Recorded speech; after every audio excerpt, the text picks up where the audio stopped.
Oh,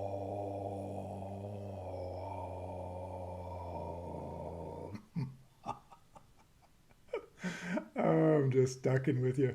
There's no meditation class tonight. I have someone I'm working with.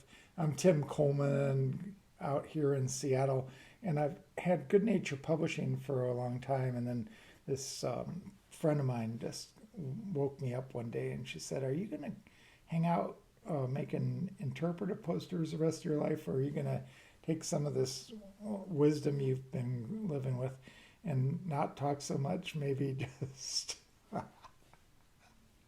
maybe just go out and help people." So about 7 years ago, I started coaching, and that was really kind of illuminating because I found that I could be helpful to some people. Well, I'm working with someone who's got one of those kind of standard edition um, nervous systems, American, um, successful, has a big family that tries to be loving and kind. But he's got this person in his life who's dear. His father's very self critical and doesn't really even hear his own voice. He's just always got this negative take on himself. He's like a, remember in Charlie Brown when there was the character in Charlie Brown, not Lucy, but the kid that was always looking like trash. And so this guy speaks trash, only he's doing it towards himself mostly. Of course, this is one way into understanding how somebody is thinking, right? Because instead of attacking someone else, he's just attacking himself.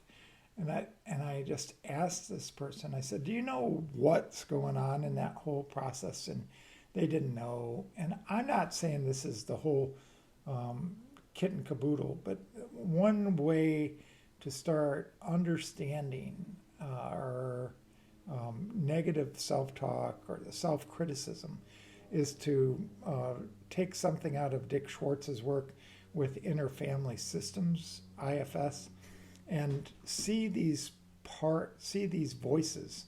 If you start to hear them and you hear somebody saying, "Oh, this was shitty. Oh, I'm shitty. Oh, I shouldn't.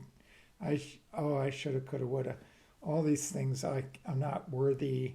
The lack monster comes out and has like 5 or 10 lines that the nervous system that you run with has learned you're reactive to. And so that nervous system is cued in at certain points in your walking around in life where you feel threats or embarrassment, or if you feel some uncertainty or something is happening that is difficult. You could preempt any criticism from outside by coming in with an attack on yourself uh, before anybody else can get there. And this helps your defense system. That defense system, though, it's like usually something that helped you survive your parents and helped you survive your original family.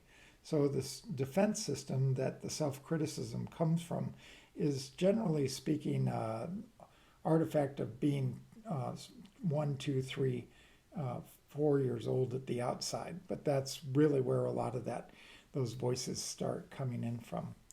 And the magic of any kind of criticism that you give yourself is that you believe it just enough that it distracts you from the uncertainty or the wound that you feel is present right there, and it lets you get off the hook with different kind of suffering.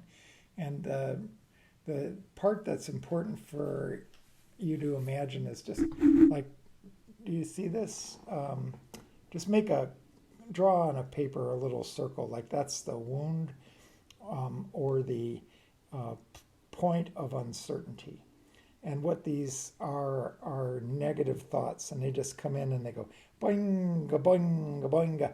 And all their purpose is to get you to distract from the focus and the pressure and maybe some difficult feelings around embarrassment or threats from somebody that you care about or somebody that's in charge of you at work. Anyway, some peer that's having some difficulties with you.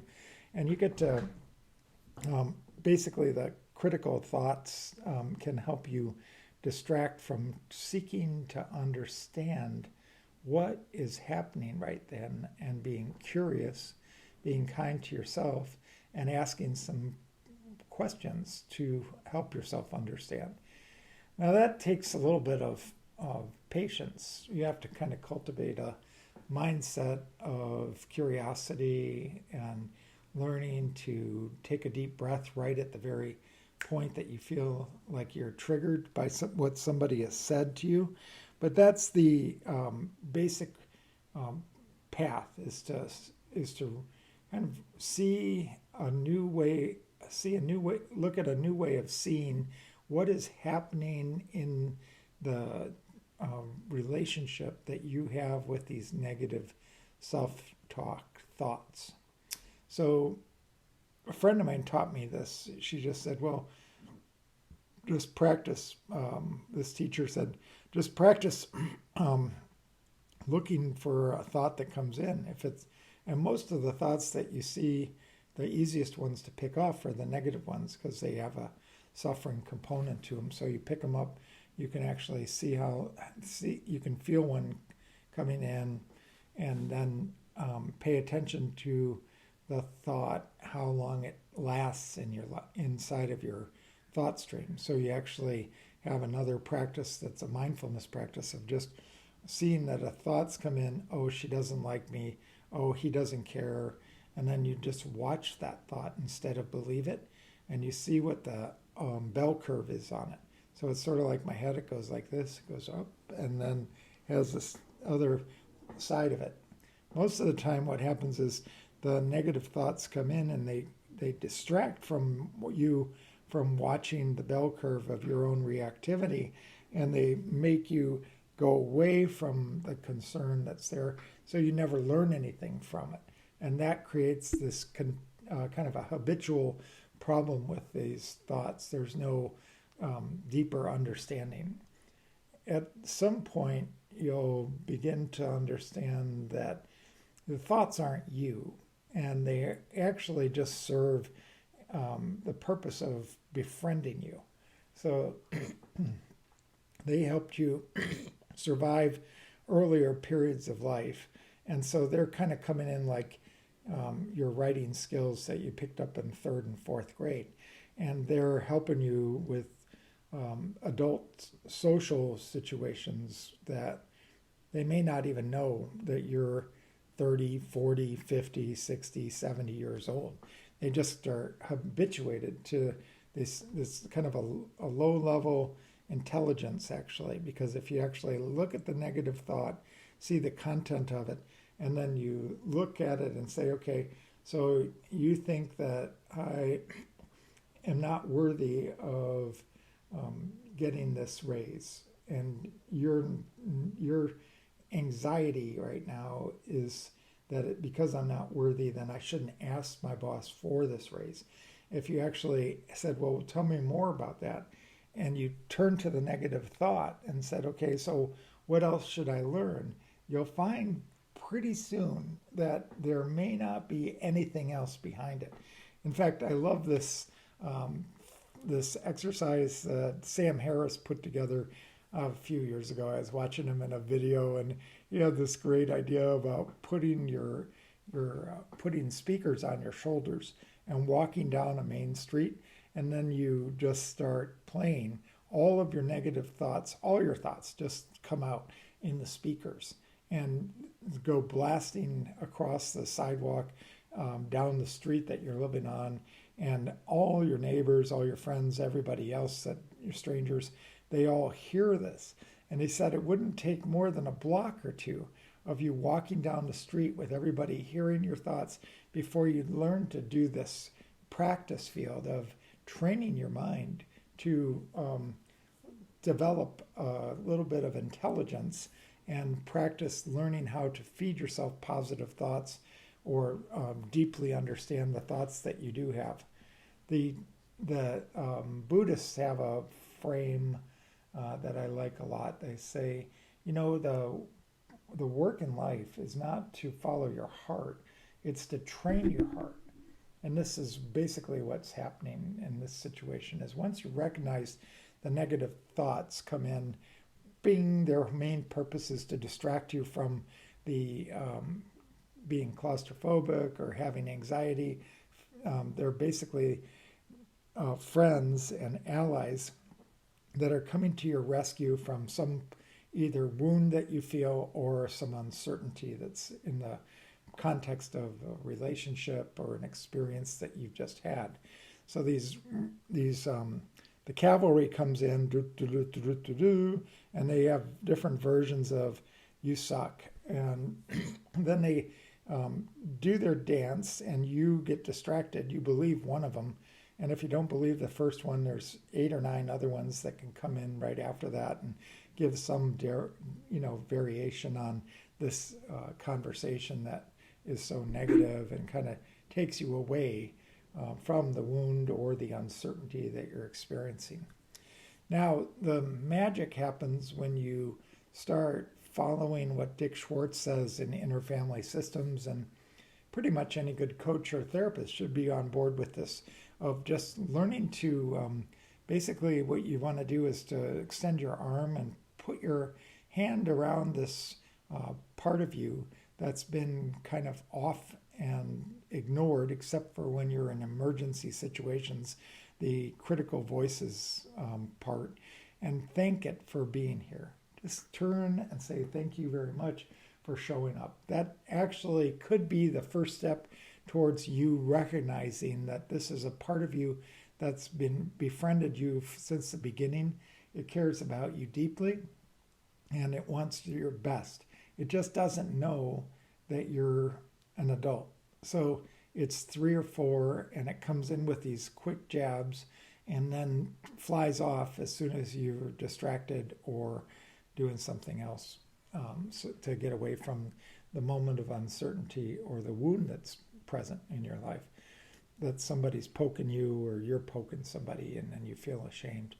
Anyways, it could be a variety of reasons why this happens, but I thought it might be helpful for you to consider that this is one other way of framing the whole experience of the negative self-talk.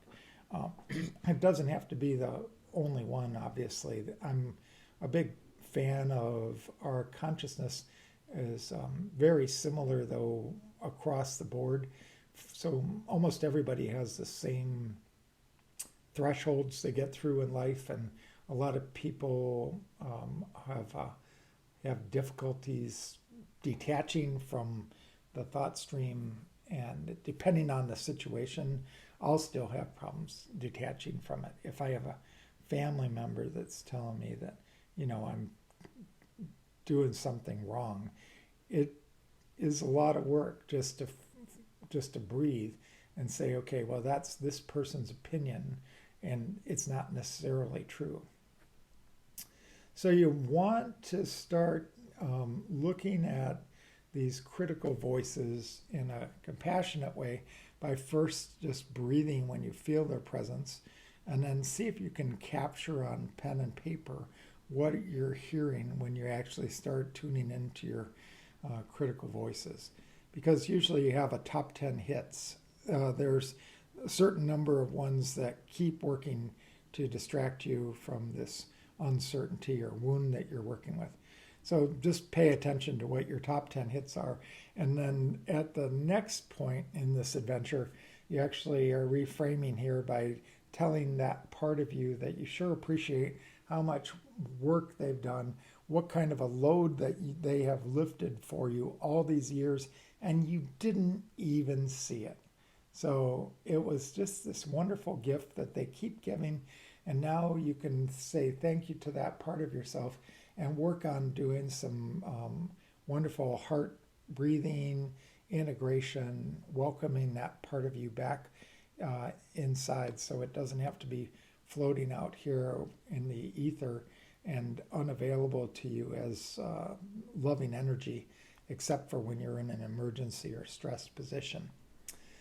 I hope that's been helpful in the way of thinking about critical thoughts and how to negotiate some inner peace so that you can be more fluent in becoming a loving and peaceful human being.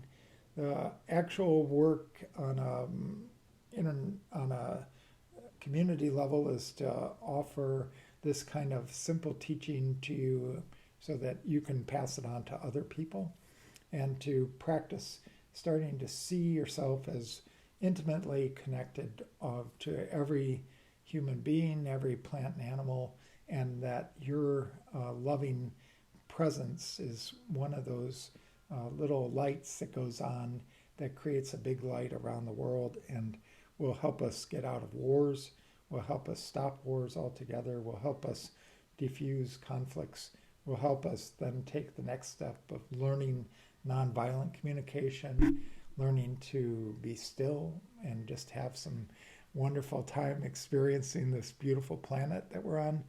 I mean, it's just a miracle we're here. It's unnecessary to keep buying into the suffering loops when there's so much magic all around. And frankly, it's a great time for you to bring those energy resources that have been preoccupied with shaming and blaming and kind of the lack monster that we all carry around inside of us, kind of bringing that part of us home and loving her up or loving him up, so that you can be more of an actor in the world and show that compassion towards other people, towards plants and animals, and to make them part of your family of friends and community that helps to change everybody right now. If you see the major problems that we have in this world, it's about people feeling like there's a lack. The whole conceit of racism is that white people actually put a spin on that there's any difference between white people and black people by saying that the skin color makes us different from each other. It's just total bullshit. But it's very hard for people to see that until they actually get to the point where they see the common bond that we all have, the beautiful, fragile, loving hearts that we walk around with, the way that we all think pretty much the same way. We have different personalities. Those are just because of the personalities are kind of carved out of the skip in the record that comes from your mom's and dad's sperm and egg meeting and creating this cosmic boom and bloom that is you. And that's a magical experience. So you get your own expression of this beautiful flower in the world, and you get to plant seeds of peace as much as you can to help other people feel more loving and kind, and then to share that with other people. I'd like to end just by shifting a little bit to one of my favorite nursery rhymes. It's one of those great rhymes I grew up with in Detroit with my folks, wonderful teachers, and it goes, row, row, row your boat gently down the stream, merrily, merrily, merrily, merrily, life is but a dream. And I just love that. I think it's a great nursery rhyme for adults too, and it's a great one for rhyming and doing rounds rather, because it helps. You can actually get some good rounds going with that with kids and their parents, and that builds community too. And then you're not so self-involved with all this self-criticism and am I good enough and bad enough. You're just enjoying yourself. So find some songs that work for you that way. I do like this one, just as an orientation to life, because the row, row, row your boat it means do your work. Row, row, row your boat gently down the stream means to go with the flow. It's kind of a Taoist instruction to find your way without fighting upstream. Just go with the flow instead of having to like hit a rock and stay and get stuck in conflict. Go with the flow. And then, so that's gently down the stream. Merrily, merrily, merrily is what we've been talking about. It's asking you to consider that your main work is to train your mind and heart to be joyful. To keep a joyful mind is what merrily, merrily, merrily is. And then to remember at the end that life is but a dream. And that's the reality that we live in. This whole story that comes out of your head, it comes from this kind of, it's Donald Hoffman, look him up on YouTube. He talks about it in terms of a space-time dashboard, or it's sort of a lens, a way of seeing the world that's helped us survive up until now. We've been rolling for 300,000 years, and right now we've got some artifacts of like survival in the jungle, in small communities in the 1700s, 1800s, before we got all this abundance and then started attacking the very habitat that we need to survive in Mother Nature through climate change and capitalism. We've got a lot of work to do in creating ripples of peace all over the world, as you can see. And in the end, the dream I have that comes out of this is that you learn quickly about how your mind works. Explore building small communities where you can talk about this and teach your own groups of people about how our minds work, how to generate and plant seeds of peace. And then to start following some people like E.O. Wilson, biologist, wonderful guy who suggested that we have half the world wild so that plants and animals can live on their own terms. Start, creating a universal basic income with all of the technology that's coming on board so that everybody has a chance to grow and build a family, friends, community, and not have the economic stress of this system that we're in right now. But one of the first steps in that process can be just to free yourself from the baggage that comes with these negative self-talks. Hope this has been helpful, and I'll look forward to hearing what you think. All right, you take care.